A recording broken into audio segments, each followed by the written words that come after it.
Friday night with Erdinger. We're in the Vernon, made up to be in the Vernon. Come here all the time. Love the Latham Lounge in there. Loads of old posters of magical-based stuff, old acts and things like that. Really evocative. I'm very good to be with Erdinger and good to be with Mick Moran, with Phil Blundell and with Ian Salmon. To look back a little bit on Nottingham Forest, but also to look ahead to what is now a massive game against Brentford. And I think that's the point. Phil, you were at Forest. I saw you actually at the Rocket at midnight. And we had a little bit of a chat. And your general view was you were fine enough with the point, but it becomes a better point if they go and beat Brentford. This is, and in the same way that ultimately United, I'm now more annoyed with United in hindsight because they don't go and beat Forest. You've got to always bear that in mind with the points. But this one, in the end, they play really well second half. They deserve all three. They do. You don't you don't always get what you deserve out of football matches, but what you get shouldn't necessarily influence how you think about the football match. And I've come out to that ground being slightly annoyed we've not got the point, but I've looked at the performance and gone, if we play like we did sort of last 35-40 minutes of that game of football for the most of the next 18 games, we'll be more than all right. I thought we did plenty. We made the keeper work in a variety of different ways. Much more than we did in the home game. That was. If you go back and watch that home game, I don't think he did anything of real note. I don't remember us having a real chance at all. Like, we hit the post first half, and I think that was basically all we did. Whereas that second half was an absolute barrage, and I found out all this later, but the commentary was making it sound like it was a game of basketball in that thing. There was a 5-minute period. There was a 5-minute period where they sort of got up and had to go. We didn't do it. They've been sort of running forwards at pace. We just kept dispossessing them and running back at them. Their idea of basketball was like when teams run up and down and score. That wasn't what was happening. They were running up and they were getting tackled, and then they were having to run backwards, and we played quite well. It's one of those where you'd want more from it, but ultimately, if you're going away from home and you're playing the team in second, which is what they are, and you get a point, you just sort of have to go, okay, we take that, and we go to Saturday, and Saturday becomes must-win. When you're, Ian, if you want to, one of my problems with the game in hindsight is a little bit, you get to sort of have any opinion, but where I've got a bit of sympathy for Liverpool is, it's easy for me to say, and it's another game they haven't started well. They actually did start well. It was that Forest scored with the first attack. Then they were crap for 20 minutes, frankly. And then there's two different things. Guys, it was very like Leicester. Yeah. Because they're two different things. When you said it's another game where they haven't started well, I was going to say, I thought we started really well. I thought we started brilliantly because we started, all we'd asked for was a fast start. And we started at absolute pace. We looked like we were going to go for everything. And then they get one attack. Yeah, we've had three fairly crappy shots by the time they score. The Gravenberch one should be a better chance. Should be a better chance, but it kind of gets ballooned. So Gravenberch actually has two in those first 10 minutes, doesn't he? And neither of them come off well. But we're playing at pace, we're playing with intent. We look like we're taking the game to them. And then they score with a breakaway, and we're kind of like, oh, Jesus. We went into here we go again mode, and you could see it get inside their heads. It's like, this is what happened last season. Every time we couldn't get ahead, somebody scored against us, and we're back into them scoring against us. And then, as you said, for 20 minutes we're crap, then we start to get back in it. Second half were phenomenal. So we're phenomenal for over an hour of that game, probably an hour 10 in total. There's about 20 minutes where they're the better team.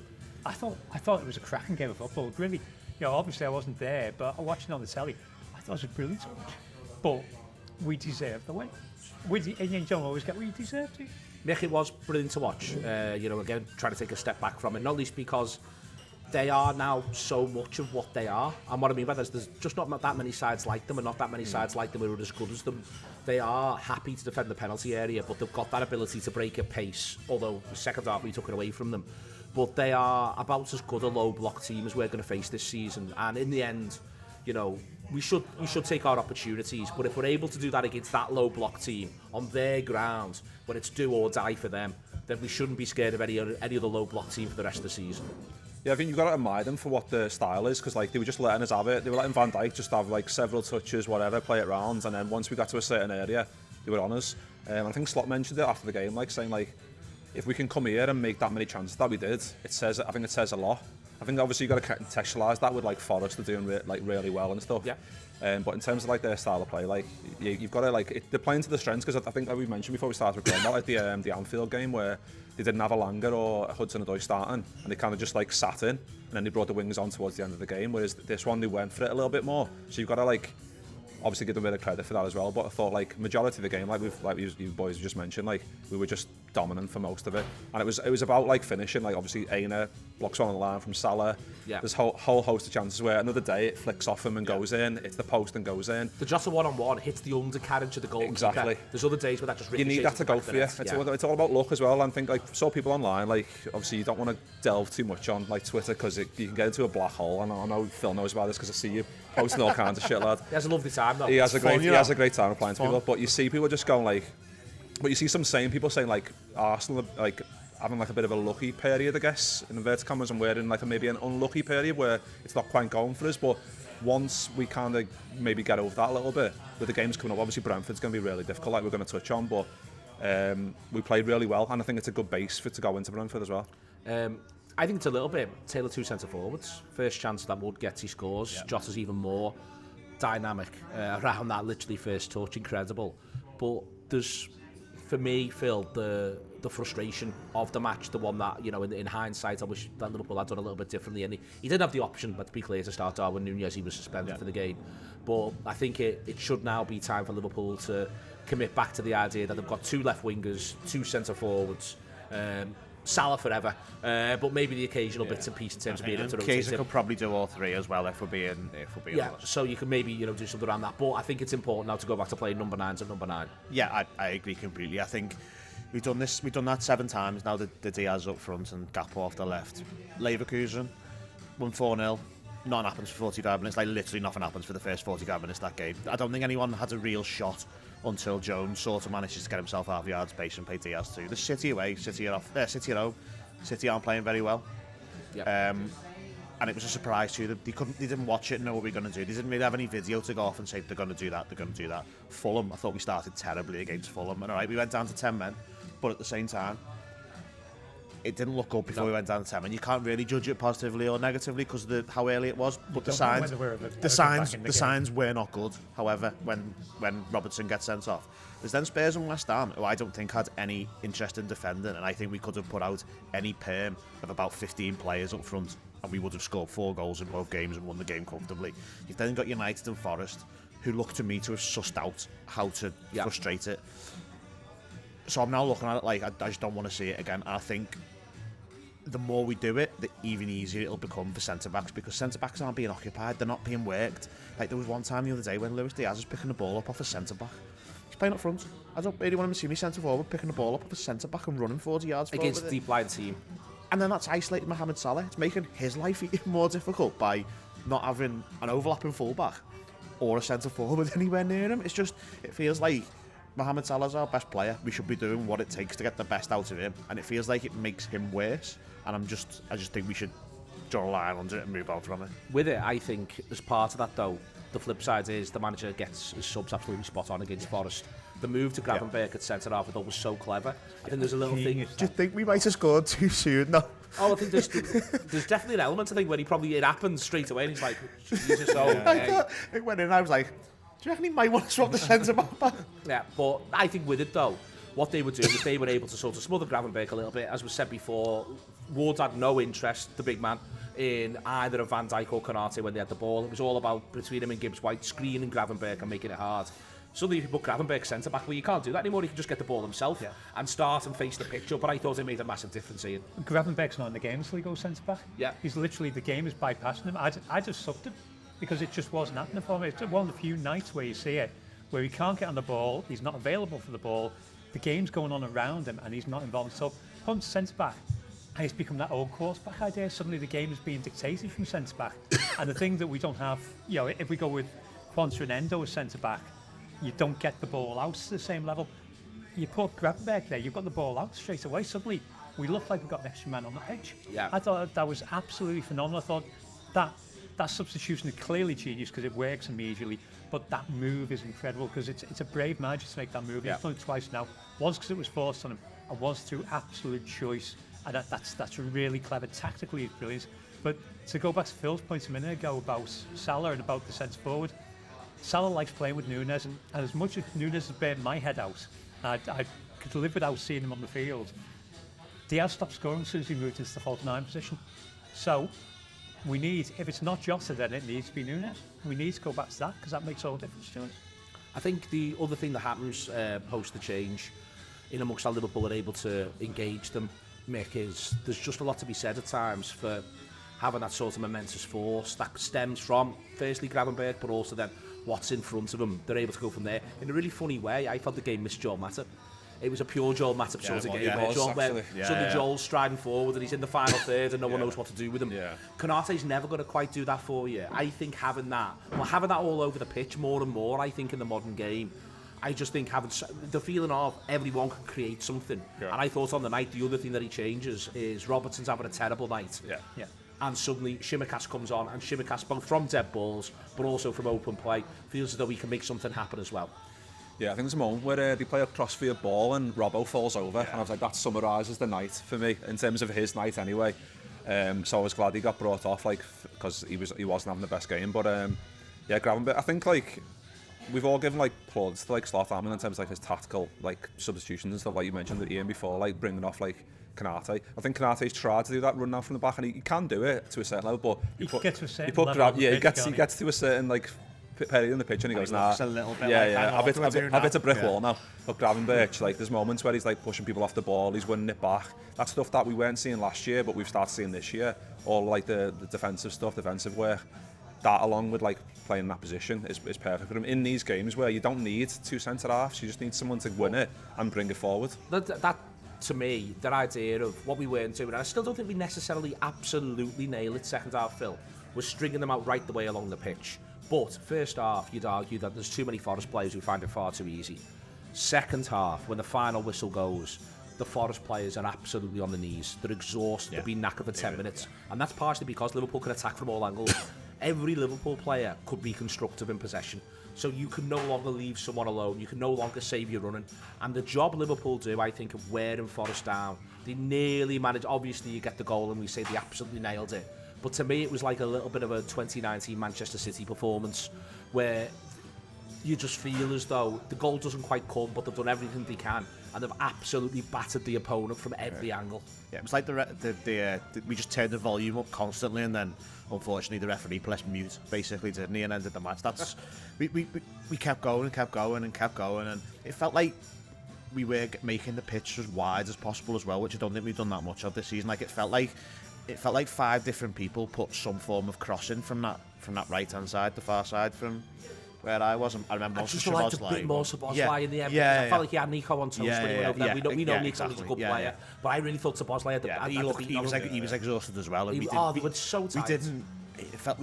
We almost felt like we tried to go through the middle a bit too much. There was one that really made me laugh when sort of Jota sort of just like he almost bulldozed his way through, and like he very nearly gets through a one-on-one, but it wasn't like technical football or something. Like, it was so Diogo Jota in terms of the ball was just there, and then all of a sudden it was there, and then it was like, oh, hang on, can you get through? And he just couldn't quite get there, and I sort of felt like maybe make it a bit like we almost wanted to make it a bit mad, even madder than it was. Like it was relentless, but it possibly could have been like unorthodoxly mad as well. It felt like it was like organised, relentlessness as opposed to like just like well, but almost like just.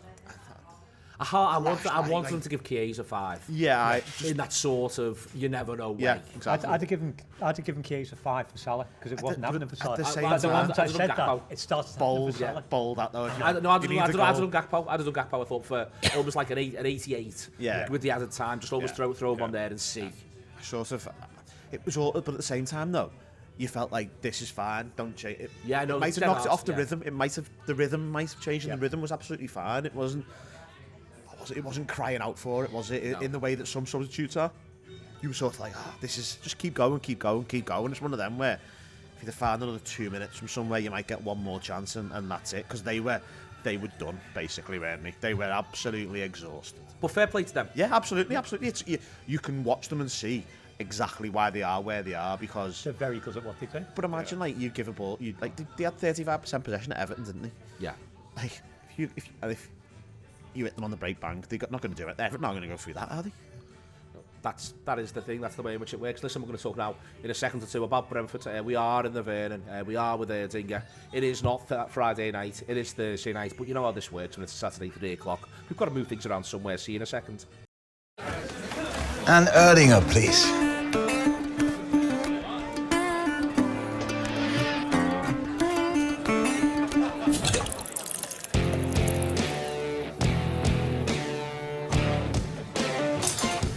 Stop! Don't forget the best bit.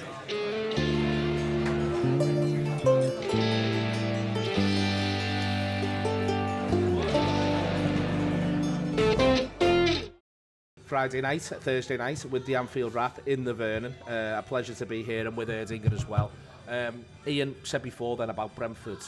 They've conceded a lot of goals this season, home and away. They scored a lot as well. They've scored a lot of goals at home.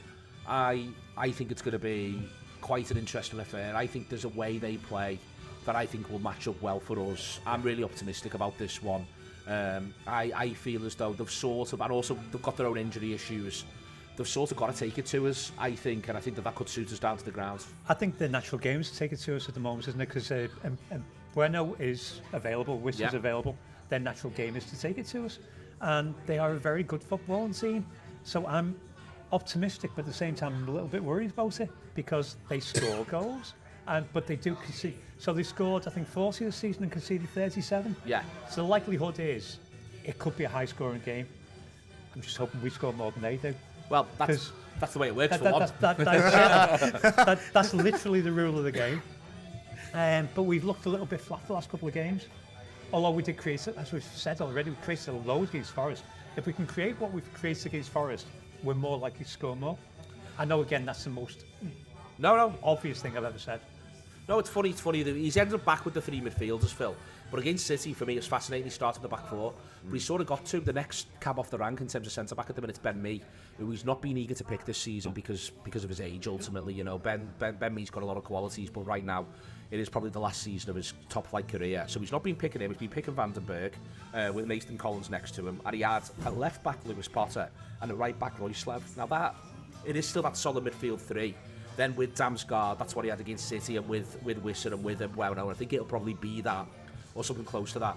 But what I would say is that if you're picking Keane Lewis Potter at left-back against Mohamed Salah, then, oh my word, Liverpool should be looking at this one as a very front-footed game. I know where I want the ball to be. Basically, he's a talented footballer, Keane Lewis Potter, but he's not a full-back. No. I like him a lot, by the way. I don't even think he's a left wing-back where he's playing this season. I think he's more a front-three footballer. He did quite a bit of that when he was at Hull, I think, because it was a bit there was a sort of Jared Bowen. I want to be clear, I like him. There was a Jared Bowen parallel with him when he was there, I think. Not quite the same, but he was that area of the pitch. I just think this matches up really well for Liverpool in a way that the other night probably didn't. I think if you watched them, there was this thing like the home record, but they were basically just playing teams that were the lessest lights in the league, bar maybe Newcastle and Bournemouth. But when they played Newcastle weren't playing particularly well and have since kicked it up a gear. But they're now getting games against the better sides. You've seen Arsenal go there and really dominate the game. They get hit with a sucker punch, but then Brentford was so penned in they couldn't get out.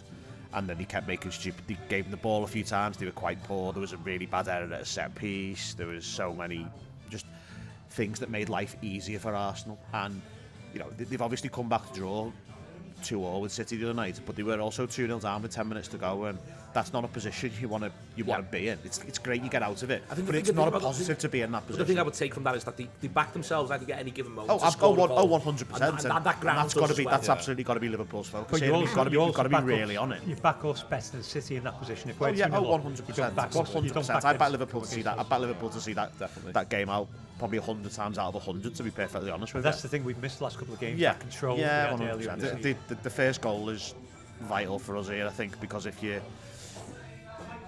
don't get it, we're in the same situation again where it's how many games is that where we've conceded the first goal? Would it be 4 of the last 6 or 7, 5 of the last 7 maybe, something like that. It's a pattern. It's not a habit you want to get in because you keep doing it, eventually you can't get out of it, and it will cost you points, as we've seen the last 2 games sort of. But stylistically, I think this is something I look at, and I really fancy Liverpool here. I think there'll be space for the attackers. I think there'll be chances for the attackers, and if our attackers are on their day, we should be okay. Should be okay. I think so. I think like the lads have just said, perfectly summed it up. They're more opportunistic, I think, than obviously Forest. Low block. We know what you're going to get. Whereas Brentford, I think, like we said with City, they're 2-0 down. They get 2 in the last 10 minutes. I think that's dangerous for us in terms of they can strike when you don't want them to. But if we play like we did second half against Forest and for periods of the first half where we had a good grip on the game, you think we should have enough the way that the form that we've been in, obviously top of the league and doing well and stuff. So you'd like to think the players that we've got, we should be able to cause them a problem and kind of cement it before we give them a chance to be opportunistic. What team are you picking? Who are you picking at number 9? I think Jota's got to start. I think we said it before, didn't we? Like, Jota's got to start. I think Diaz, like, dropping deep and all that. Like, it works. I think it's got its moments. I think certain games it works, but I think Jota's got to start as a 9. And who starts left side then? It's difficult because I think Gakpo was getting, from what I saw, like Twitter again, like, not a good barometer to judge anything, but Gakpo was getting a bit of grief for the Forest game. But I thought he was all right. But he played well. Yeah, I thought he's done okay. I think there's a thing with Gakpo, by the way, where I think if you go to the match and watch him, you think he played one thing, and if you don't, it's the other. But it's never like he's played well if you've done one, or badly. It seems to be like the direct. There's games where I thought poor, and I've gone home and everyone's like, he was brilliant there. And then I've had it the other way around as well. It's really peculiar. Really peculiar. Yeah. Sorry. I think I go Diaz just because I think in terms of, like we were saying before, like his goals have dried up since he's moved into the middle. Hopefully that. But I think, like, in terms of, like, us being, like, unpredictable a bit more, I think he provides that, and the energy and the work rate and stuff like that. I think Gakpo's been great, don't get me wrong, but I think Diaz is just, like, what we need for this type of game, I think. Who you pick in the middle of the park? I think Soboslai's got to start, obviously, just like energy. We need that in McAllister. And Gravenberch? I think it's easy to pick, I think, at the minute. You do left back? I think that's a hard one, because I think Robbo had an absolute shocker, didn't he? I don't think it's a hard one at the moment. Tsimikas. Yeah, I think Robbo had a shocker, didn't he? And it's one of them, like, we want to kind of protect him because he's done so much for us, you know what I mean, in terms of, like, legacy and all that. But, like, he had a shock, and he's not been great for a while.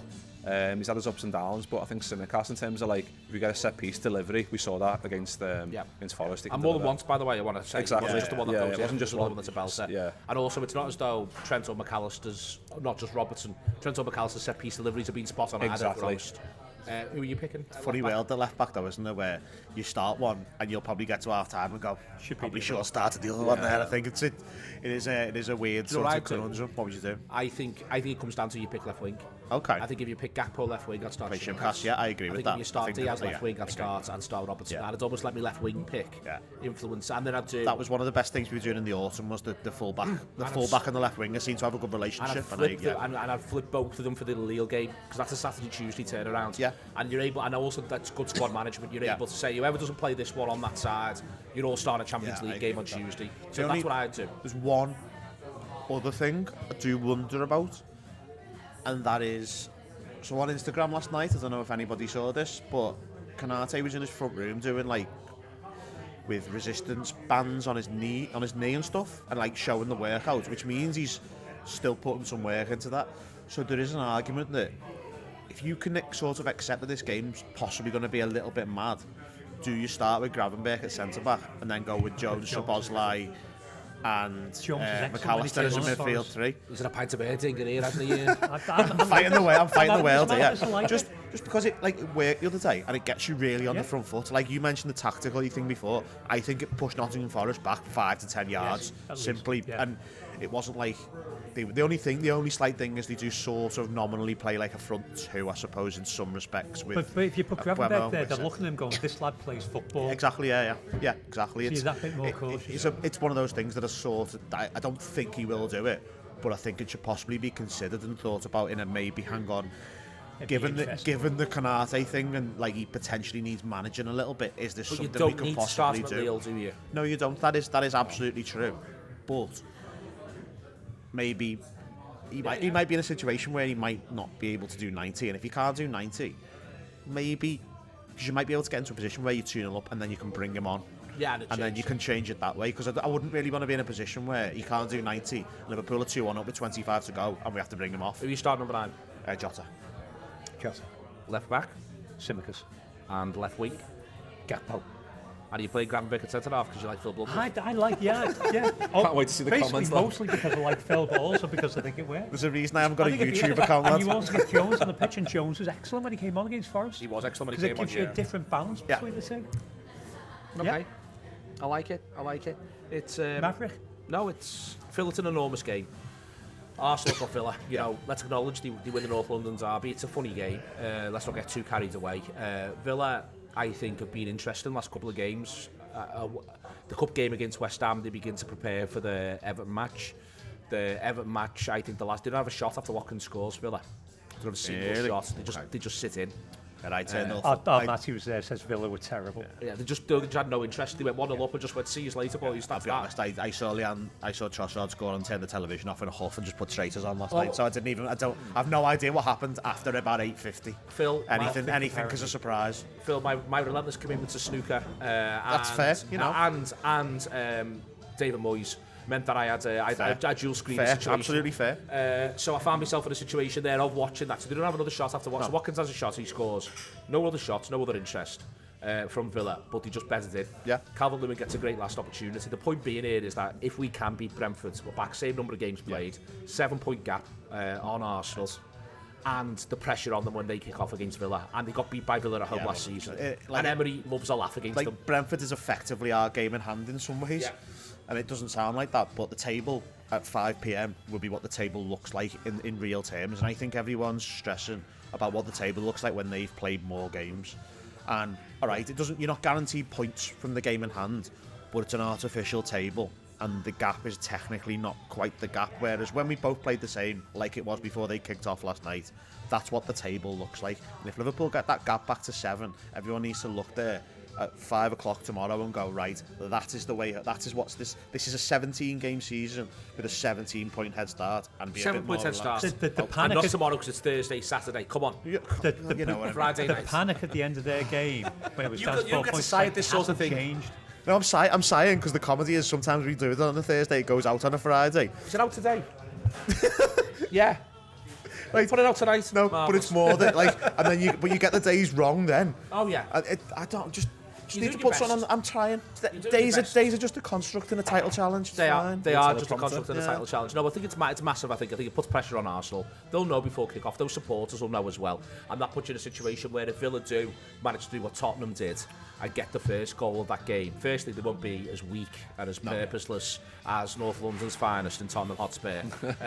But also, I think that there's something in, at some point, the idea of constantly having to clamber back does break a team. And it might not be this week, and it might not be the week after, and it might not be that. But Liverpool have got to get back to winning ways for this reason, Mick.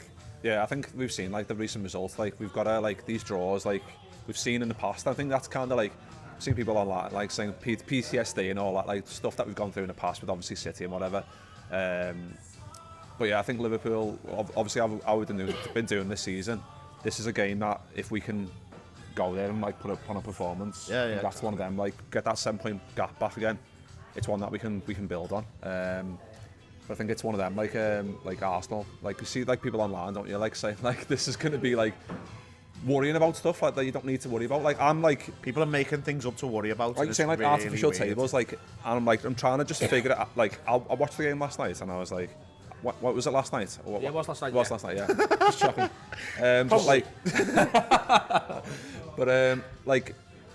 But Arsenal win, and then you're all right. And then you got Arsenal fans saying, "Oh, it's 4 points now," but then it's but it might be 7 points. Do you know what I mean? At the end of it, and it's I'm trying not to get drawn into all that stuff. I'm trying just to enjoy Liverpool playing well, and this league table being what it's going to be at the end. But I think people get too drawn into oh yeah, it's 4 points now. Oh, it's this now. It's this now. I think that's it gets tiresome for me anyway. Okay, excellent stuff indeed. We have been in the Vernon. Thank you very much to them. Thank you very much indeed as well to Mick, to Phil, and to Ian, and to Erdinger. And my point of view on the 7-point gap is that I've been working my way back to you, babe, with a burning love inside. See you later. Very good.